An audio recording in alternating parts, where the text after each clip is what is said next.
2 days Vinayaka నిమజ్జనంలో భాగంగా video చేయలేదు, అందుకే కొంచెం వీడియోలు రాలేదు, క్షమించండి. వీడియోలోకి వెళ్ళిపోతే కస్టమర్ కాల్ చేసి మైక్రోన్ టచ్ పని చేయట్లేదు వచ్చి చూడండి అని చెప్తే వెళ్ళి చూసాము. టచ్దే ప్రాబ్లం అనుకొని పికప్ చేసి సర్వీస్ సెంటర్లో ఓపెన్ చేసి పెట్టాము. ఓపెన్ చేసి చూసేసరికి కాక్రోచ్లు దండయాత్ర మొదలుపెట్టాయి మైక్రోన్ పైన. బహుశా నాకు తెలిసి biggest damage in micron history. So వాళ్ళు టచ్ పని చేయట్లేదని మైక్రోని తీసి పక్కన పెట్టారు.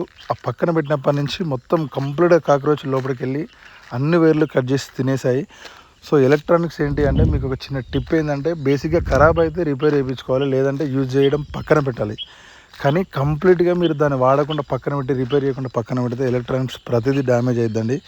సో ఎవరైనా కానీ ఎలక్ట్రానిక్స్ రిపేర్ అయింది అని అంటే మ్యాక్స్ టు మ్యాక్స్ ఇమ్మీడియట్గా చేయించుకుంటే తక్కువ ఖర్చులో అయిపోతుంది. లేదు అని అంటే దానికి మించి డబుల్ ఖర్చు అవుతుంది. ఏ ఎలక్ట్రానిక్స్ ఐటమ్స్ అయినా అంతే.